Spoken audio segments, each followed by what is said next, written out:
En 1841, un inventor escocés, llamado Alexander Bain, enterró dos placas metálicas de diferente material en el suelo. Una de zinc, una de cobre.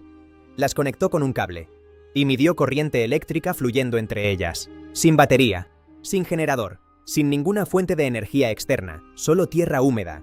Bain llamó a esto la batería de tierra y usó esa corriente para alimentar su telégrafo, el primer sistema de comunicación eléctrica de la historia, directamente desde el suelo. Luego el sistema eléctrico centralizado llegó, las líneas de distribución cruzaron el continente, y la batería de tierra de Bain desapareció de los libros de texto en menos de una generación, no porque fallara, sino porque no generaba facturas mensuales. 180 años después, una empresa de Barcelona llamada BIO presentó ante la Unión Europea lo que es esencialmente el mismo principio que Bain descubrió: electrodos enterrados en suelo generando corriente eléctrica, y recibió 2,5 millones de euros en financiamiento institucional. Bayer Crop Science lo está evaluando para 50 millones de acres de tierra agrícola. El potencial de ahorro calculado, 1.500 millones de euros anuales. La ciencia que Bain descubrió en 1841 sigue siendo real. Lo que cambió es que ahora tienes acceso al mismo principio. Sin enterrar cables en el suelo, sin necesitar un acre de tierra, sin inversión de 2 millones de euros. Con un frasco, con sal, con una lámina de aluminio de ferretería. Al final de este video puedes tener encendida una lámpara LED, cargado un teléfono o funcionando un ventilador pequeño, con electricidad que generaste tú mismo, desde materiales que cuestan menos que una pizza. Y cuando entiendas el principio, también vas a entender por qué nadie te lo enseñó en la escuela. La Tierra no es solo donde vivimos, es la batería más grande del planeta. Para entender lo que Bain detectó en 1841 y lo que BIO validó 180 años después, hay que entender algo sobre la naturaleza eléctrica de la Tierra que muy pocos explican con claridad. El suelo no es material muerto, es un ecosistema electroquímico activo. En un gramo de suelo sano hay más microorganismos que personas que han vivido en toda la historia de la humanidad. Cuando esos microorganismos se alimentan de la materia orgánica del suelo, liberan algo que la mayoría de las personas nunca asociaría con la tierra debajo de sus pies. Electrones libres, corriente eléctrica en potencia, esperando un camino para moverse. Bain lo captó con sus dos placas metálicas en 1841. BIO lo captó con electrodos de grafito enterrados en 2017. La Universidad de Utah lo estudia hoy con biobaterías avanzadas. 3 momentos, 180 años de diferencia. La misma conclusión. La Tierra conduce electricidad cuando tienes los electrodos correctos. Y el electrodo correcto no es ningún material exótico. Es grafito, el material del interior de cualquier lápiz, disponible en cualquier ferretería del mundo. BIO construyó sus sensores agrícolas con grafito enterrado en suelo. Duran hasta 10 años sin reemplazo. Cuestan menos de $1, frente a entre 4 y 10 dólares de las baterías químicas convencionales que reemplazan. Ahora viene la parte que conecta todo. Si el suelo genera corriente porque está lleno de iones, partículas cargadas que permiten el movimiento de electrones entre dos materiales diferentes, entonces hay una forma de replicar ese principio sin microorganismos, sin tierra, sin un campo agrícola. Solo necesitas una solución iónica, un material que libere electrones fácilmente, y un material que los reciba.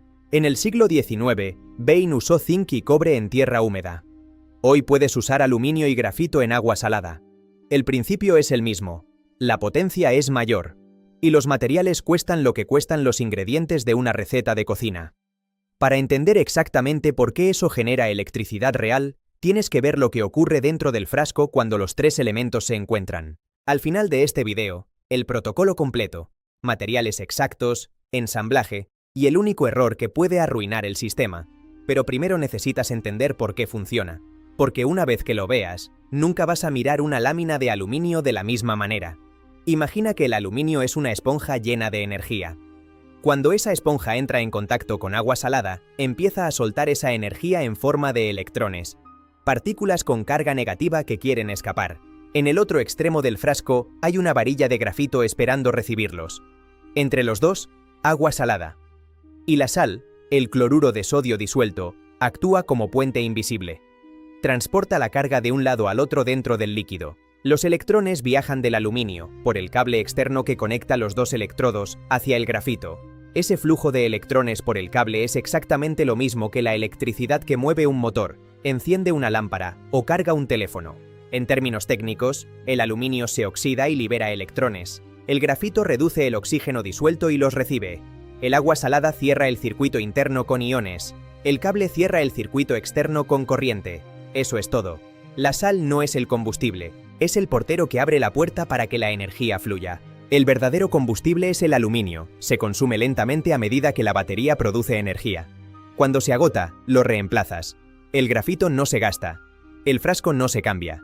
Solo el aluminio, el insumo más barato del sistema. El multímetro conectado a una sola celda muestra entre 1.2 y 1.5 voltios. Real. No editado. No simulado. Una lámina de aluminio de ferretería. Una varilla de grafito y agua con 3 cucharadas de sal. Y aquí es donde el sistema se vuelve interesante. Una celda produce entre 1.2 y 1.5 voltios.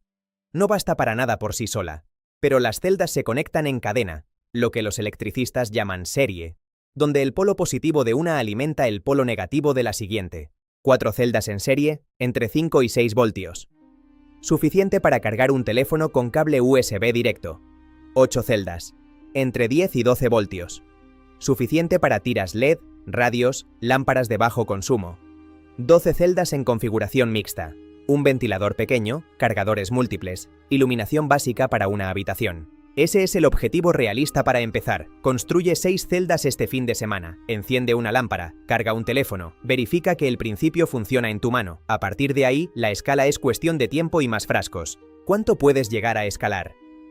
Desde el punto de vista físico, en bancos de serie y paralelo, la respuesta teórica es considerablemente más alta. Pero ese es el techo del sistema, no el punto de partida. El punto de partida es una lámpara encendida con electricidad que generaste tú mismo. Ese momento lo cambia todo. Piensa en lo que acabas de ver. Aluminio, grafito, sal, agua. Eso genera electricidad real, medible. Los materiales cuestan lo que cuesta una comida. Se consiguen en cualquier ferretería del mundo. Y sin embargo, nunca apareció en ningún libro de química de secundaria. No en México, no en Colombia, no en Argentina, no en ningún país de América Latina. ¿Por qué? Porque tú generas tu electricidad. La industria pierde un cliente. Para siempre. Por eso no te lo enseñaron. Bain demostró en 1841 que el suelo genera corriente eléctrica, no como curiosidad. Lo usó para alimentar su telégrafo. Luego llegaron las empresas de distribución eléctrica. Las líneas cruzaron los continentes. Los hogares se conectaron a la red. Y la batería de tierra de Bain desapareció. No porque fallara, porque no generaba factura mensual. Un sistema que te independiza no es un negocio. Es una amenaza. La Tierra no es solo donde vivimos, es la batería más grande del planeta. Y la industria que vive de venderte electricidad necesita que lo olvides cada vez que lo recuerdas. BioO llegó en 2017 con electrodos de grafito en tierra y millones de euros de financiamiento europeo. Demostró lo mismo que Bain en 1841. El suelo conduce electricidad. Con el electrodo correcto, puedes capturarla. ¿Por qué BioO tuvo éxito donde otros no? Porque apuntó al mercado de sensores agrícolas, un nicho donde la industria eléctrica no tiene presencia directa. Nadie desarrolló la versión doméstica, nadie la llevó a los hogares, porque el mercado de hogares es exactamente donde la industria eléctrica concentra todo su poder. BioO puede coexistir con la red mientras sirva a sensores en campos de cultivo. Una versión doméstica que cargue teléfonos y encienda lámparas no puede coexistir igual. Lo que no genera dependencia de insumos costosos no se enseña.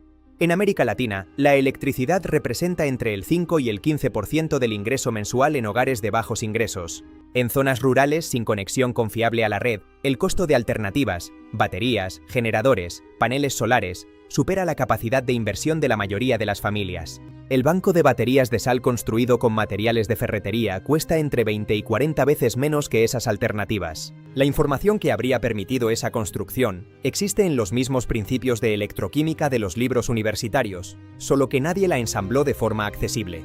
Hasta ahora. BioO no es un experimento de garaje. La Unión Europea invirtió 2,5 millones de euros en la tecnología. Bayer Crop Science, con 50 millones de acres bajo monitoreo, evalúa su adopción a escala masiva.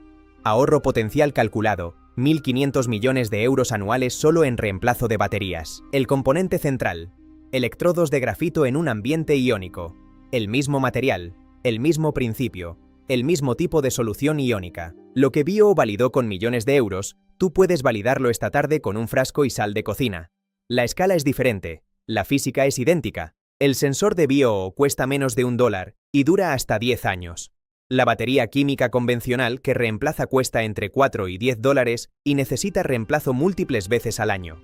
Diferencia de costo, entre 40 y 100 veces menor. BYO multiplicó su producción de energía por 1000 desde que empezó. En los últimos 6 meses del informe de CNBC, cuadruplicó su producción. La curva de mejora de la tecnología de electrodos de grafito en ambientes iónicos no ha alcanzado su techo. La batería de aluminio-aire, el primo industrial del sistema que vas a construir, está en uso activo en aplicaciones militares y marítimas. Tiene 8 veces la densidad energética del litio-ion, medida en energía por kilogramo de ánodo. No es experimentación, es tecnología madura aplicada a un contexto diferente. La diferencia entre esa tecnología industrial y lo que vas a construir es el electrolito y el catalizador. El principio de transferencia de electrones entre aluminio oxidado y grafito reductor es el mismo. Alexander Bain operó su telégrafo con corriente del suelo en 1841, no por días, por el tiempo suficiente para demostrar que el principio era real y viable. Nathan Stubblefield extendió esa investigación a finales del siglo XIX, usando el suelo como conductor para sistemas de comunicación inalámbrica antes de que la radio existiera. 2 inventores, décadas de diferencia. La misma conclusión que BYO validó con instrumentación de laboratorio en 2017. El principio tiene 180 años de evidencia de campo. No esperó a ser descubierto, esperó a que alguien lo recordara. Si la factura eléctrica sube cada año mientras tu consumo permanece igual, suscríbete a Raíces Olvidadas ahora. Lo que viene es el protocolo para construir tu primera celda esta tarde, tu primer banco funcional este fin de semana. Todo lo que necesitas para construir 6 celdas funcionales cuesta menos que una pizza. Lo más caro es la varilla de grafito. El resto lo tienes en casa o en cualquier ferretería. Los materiales para 6 celdas, 6 frascos de vidrio de boca ancha, 500 mililitros a 1 litro cada uno. Láminas de aluminio de construcción de ferretería, no papel de aluminio doméstico. La lámina industrial tiene entre 5 y 10 veces más capacidad. 6 varillas de grafito de 8 a 10 milímetros de diámetro, en ferreterías de materiales eléctricos o tiendas de soldadura. Sal de mesa común, 3 cucharadas soperas por litro de agua, cable de cobre y clips de cocodrilo para conexiones. Los 3 pasos que importan. 1. Llena cada frasco con agua salada hasta las 3/4 partes. La sal debe estar completamente disuelta. 2. Coloca la lámina de aluminio enrollada contra la pared interior del frasco, sumergida, con un extremo saliendo para el cable. Inserta la varilla de grafito verticalmente en el centro, sin tocar el aluminio. Conecta los cables. Aluminio es el polo negativo. Grafito es el polo positivo. 3. Verifica con multímetro. Debes leer entre 1.2 y 1.5 voltios por celda. Si lees menos de 0.8 voltios, los electrodos se están tocando dentro del frasco. Si lees menos de 0.8 voltios, los electrodos se están tocando dentro del frasco. El grafito de la celda 2 va al aluminio de la celda 3. Y así. 4 celdas en serie, entre 5 y 6 voltios, suficiente para cargar un teléfono con cable USB directo. 8 celdas, entre 10 y 12 voltios. El único error que arruina todo. Conectar positivo con positivo entre celdas en lugar de cruzar los polos. Si conectas grafito con grafito o aluminio con aluminio en la conexión serie, los voltajes se cancelan en lugar de sumarse. El multímetro te dirá si lo hiciste bien. Cada celda que agregues correctamente debe aumentar el voltaje total entre 1.2 y 1.5 voltios. Verifica cada conexión antes de agregar la siguiente. ¿Cuándo reemplazar el aluminio? Cuando el voltaje de una celda en reposo cae por debajo de 0.8 voltios, el ánodo está agotado. Retira la lámina oxidada, limpia el frasco, renueva el agua salada, inserta lámina nueva. Retira la lámina oxidada, limpia el frasco, renueva el agua salada, inserta lámina nueva. El grafito no se consume nunca. En 1841, Alexander Bain conectó 2 placas de metal con el suelo y midió electricidad fluyendo entre ellas. En 2017, BYO conectó electrodos de grafito con el suelo y recibió 2,5 millones de euros de la Unión Europea por demostrar exactamente lo mismo.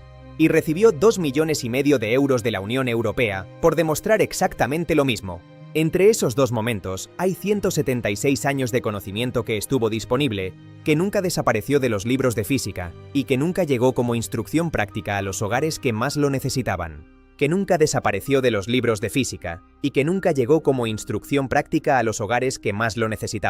No porque fuera complejo, no porque los materiales fueran difíciles, sino porque un hogar que genera su propia electricidad con frascos y aluminio de ferretería no es un cliente de la red eléctrica, And un cliente que no existe no paga factura mensual. Esa es la única razón. Piensa en lo que eso significa en términos concretos. Hay familias en toda América Latina que destinan entre el 5 y el 15% de su ingreso mensual a pagar electricidad. En zonas rurales sin conexión confiable, el porcentaje es aún mayor. Y en esas mismas zonas hay ferreterías con láminas de aluminio y varillas de grafito en los estantes. Los materiales siempre estuvieron ahí. La instrucción no. Hoy la tienes. Puedes seguir pagando la factura que sube cada año mientras las instituciones financian con millones de euros la tecnología que demuestra que hay otra forma. O puedes construir este fin de semana 6 celdas, conectarlas en serie y encender una lámpara con electricidad que generaste tú mismo. No para reemplazar la red eléctrica completa, para saber, con certeza, con el multímetro en la mano y la lámpara encendida frente a ti, que el principio funciona. Y que cuando quieras escalar, el camino ya lo conoces. La Tierra no es solo donde vivimos, es la batería más grande del planeta. Alexander Bain lo sabía en 1841, ahora tú también lo sabes. La Tierra no es solo donde vivimos, es la batería más grande del planeta. Alexander Bain lo sabía en 1841, ahora tú también lo sabes. Suscríbete a Raíces Olvidadas porque la próxima bóveda se abre pronto. Y en ella vas a descubrir el sistema de microturbina hidráulica que comunidades andinas usaron durante siglos para generar electricidad mecánica desde cualquier corriente de agua, que los programas de electrificación rural ignoraron en favor de redes centralizadas, y que hoy puede instalarse en cualquier propiedad con acceso a agua en movimiento con materiales de ferretería. Las raíces que recuerdan, un sistema que te independiza,